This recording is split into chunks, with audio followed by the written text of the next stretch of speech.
Hey everybody, so now I'm going to do the alphabet with you, and I'm going to give you at the end a few hints on how to really emphasize your letter learning and your spelling improvement and things like that. But we're going to start with just doing the basic ABCs for anybody who's still struggling with that. Let's start with A. Thumb position matters on all of these letters. A is a closed hand with your thumb to the outside, flat against the side of your hand. If you move your thumb around, it changes the meaning of the letter. So make sure that you do it precisely. A on the outside, thumb on the outside. B, hand open and your thumb folds in. B. C, easy, looks like the letter C. D, this trips people up a lot. D is one finger up, the rest of your fingers down. E, it's kind of a squished, flattened out O. All your fingers squished in and your thumb underneath them. F, unlike D, is all the fingers up but one. If you struggle with D and F or any other particular letters, practice your entire alphabet through when you do your practice and then focus just on those letters. Practice going from D to F and notice the difference and find little tricks in your own mind that work well for you. For me, it works, say, one finger up, all fingers up. One finger up, all fingers up. G is closed hand and just making the little bit symbol, just a little bit like that. H is two fingers together, palm towards your body. It's not this, it's this. It's not this, even though for some, God knows why, all of the sign language books I've ever seen print H looking like this. It looks like this. This is painful. Don't do it if it hurts. It's like this. Well, if it's fun, do it if it hurts, but you know. I is your pinky finger. J, you stick with that pinky finger and you draw the J. K, this is a complicated one again. K, you're going to make a 2 with your fingers. You can put your thumb on the middle knuckle of your middle finger. That's K. It points straight upward. K. L just looks like the letter L. Now M, here's that thumb again. Thumb is going to go underneath 3 of your fingers, which is going to make 3 bumps. Just like the cursive letter M has 3 bumps, your sign language letter M has 3 fingers over the top, making 3 bumps. N, you're just going to remove one of those bumps, and now you've got 2, just like the cursive N. O, looks like an O.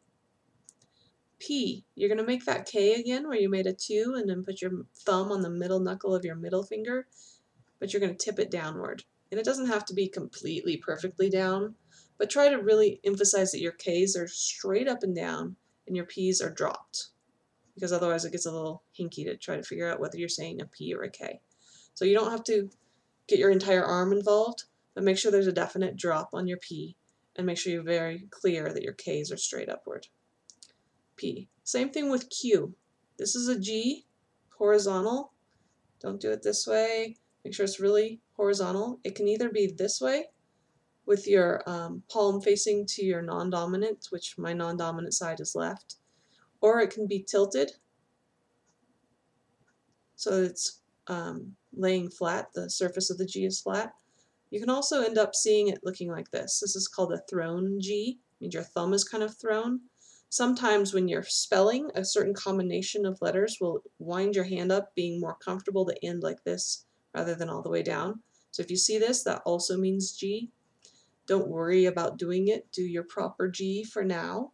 And as you become very advanced at spelling, if you catch yourself throwing your G's, that's okay, but don't try to adopt that artificially. Just let that happen naturally. For now, it's G and maybe G. And then Q, coming back to where we were, is the same thing but down. Q's don't get thrown. Q is just straight up and down with your palm facing downward. R looks like a Twizzler. It also means best friends. R. S, thumb position again. This is not S, this is A. S is all the way in the front. It is not inside your fingers, but in front of your fingers. S. thumb again to make T, it's going to go between your first finger. So we have several combinations of fingers here. We can have all 3 fingers as M, we can have 2 fingers as N, 1 finger is T. And if you look at it, you can kind of see it looks like a T. There's a vertical bar and your crossbar. There's your T. Now, when you get sloppy, just kind of like that thrown G, you're going to end up having more of a loose fingertip sticking straight out. That's fine. Something I was taught when I learned sign language, and something I think is a really good philosophy to have, especially when you're learning fingerspelling, is learn it as precisely as possible initially. Then as you become more advanced and you get more sloppy naturally, because when we speak any language, we begin to slur our letters together and our sounds together. We don't speak very precisely. That's a natural occurrence in language, and it will naturally happen if you become more advanced with your fingerspelling. So if you start out sloppy, as you naturally advance, you're going to become incomprehensible. So don't start sloppy. Start as precise and disciplined as you can get, and then as you naturally progress and become more comfortable and your speed picks up, the natural degradation of your precision will not leave you with incomprehensible signing. It will leave you with something naturally sloppy instead of something that evolved from sloppy. Okay, so T. Let's try to get it as closed as possible since we're starting out, and then eventually if you start seeing it looking more like that, that's totally fine. But that's for advanced people. You gotta have your fingers closed. Fingers closed matters this time. If you open your fingers, it changes the meaning. You get like a V or a 2 going on. So make sure for you that your fingers are closed. This is the same shape as H, which remember is palm in and tilted horizontally. To make a U, you turn it upright and palm away from your body. V, it's also 2, depends on context. W is not 3, it's close to 6, and some people will say, oh, absolutely, W's always have your thumb this way and 6's always have your thumb and your finger touching. I don't know if that's true. I think people get kind of sloppy when they're signing, and you kind of have to go on context, but W sometimes ends up looking like W, sometimes it's looking like W. I'm changing the position of my finger and my thumb. Go on context, but if you're being very precise, like we said, I would actually tuck my finger if you can. X, broken finger, have to get an x-ray. Y, thumb and pinky finger. Trying to keep this from getting backlit by my window. Y, Z. Z is your index finger, not your pinky, and you're going to just inscribe a Z in the air. Z. You will sometimes see when someone's spelling something quickly, like the word pizza, which has 2 Z's in a row, they'll do 2 fingers. And that's inscribing both Z's at one time. So the word pizza may get spelled P-I-Z-Z-A.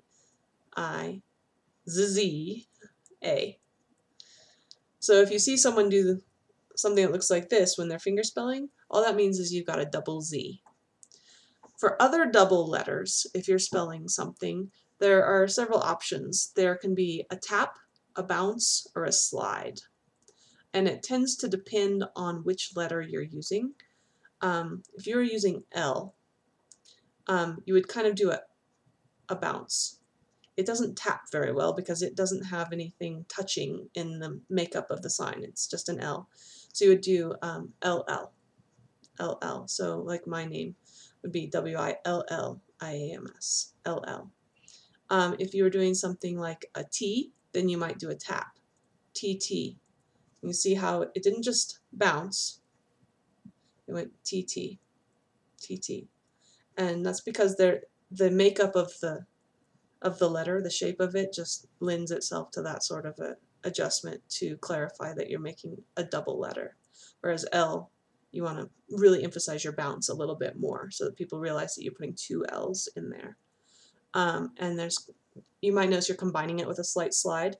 I'm moving slightly towards my dominant side of my body. I'm right-handed, so I'm moving from closer to the central of my body 2 closer to the dominant, to the right side, LL.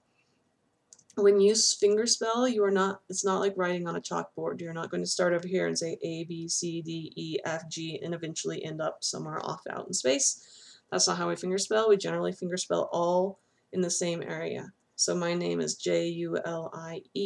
My hand didn't move across. My last name is Will because there is a double letter. I'm going to emphasize that, and people are going to notice when I'm spelling that I moved my hand out of my neutral space here, and that will signal to them also that there's a double letter in there. So use that wisely. Don't use it just because you've got this visual of writing on a chalkboard and you're moving your hand across space. So we have the slide and bounce, or we have the tap, and they both have a slide. You sometimes also see just a slide. You might see MM. Someone might drop out the bounce. It's quite a few fingers to move. They might just go M. And that's a definite slide, and that's why it's important to keep your finger spelling all in one space so that it's emphasized when you slide. Someone knows that you're doing something specific. When you do an apostrophe, something else that might come up. If you're saying Julie's video, you're going to do your S and then twist it inward. So you're going to be palm out and turn your palm towards your body. So I'd say Julie's, Julie's. That means it's a possessive. If it just had it means it's an apostrophe. If it just had an S on the end, as if it was a plural, I would say like movies, M-O-V-I-E-S. It would stay neutral. It would not twist. A twist means you're putting an apostrophe in. That can work with T also, although you would rarely spell a word that had an apostrophe T, but if it ever came up for you, T, twist in. It means there's an apostrophe T, or an apostrophe in T. This comes up much more in, no, it wouldn't come up because it would be in apostrophe T. Never mind. What else was I thinking? Oh, when you're spelling, practice now, even if you have to go very, very slowly. The way that you spell in ASL, the mental process is not to literally spell letter for letter. The mental process is to be saying the word itself while your hand is spelling out the letters. So for me to say my name is Julie would be inaccurate and would make my signing choppy and just is not a good idea. That's not the way we do it. So instead I'm going to say my name is Julie. Julie. Even if I have to do it really slowly, it's okay. It will make you much more fluid. It will make much more sense. And when you get to going faster, it will just flow very naturally, as opposed to my name is Julie. Does not flow naturally. It just doesn't fit the language well. So Julie is my name. And if you're beginning, practice very slowly. That's fine. Speak very slowly. It's fine. I would much rather have you speak very, very, very slowly while you're spelling something than have you letter for letter it. It also helps you keep from bouncing and doing that chalkboard thing that people tend to do. Also, please don't erase your chalkboard. Not that I've seen anybody do it in our group, but it seems to be, for some reason, it seems to just happen with people that they start spelling and they make a mistake and they erase it. Don't erase. Just pause. And if you can't pick up where you were, just back up. Look away a second. Oh, sorry. Little head shake tells people you're, starting over. Julie. Oh, I just did it wrong, didn't I? Julie. Okay. If you're spelling multiple words, if you're going your first name and your last name, please do not mash them all into a giant, huge, long name. You want to do your first name and then pause and then do your second name or last name or second word in whatever you're spelling. Make sure you put pauses. If you're repeating a word, if you didn't spell it right the first time and you're repeating it, do a pause, stop, or say again. Again, everyone should be knowing this sign by now. Again. And that will be very helpful so that people don't think that you're still spelling the same word and gets very confusing. And I think that might be all I have to say about the alphabet today.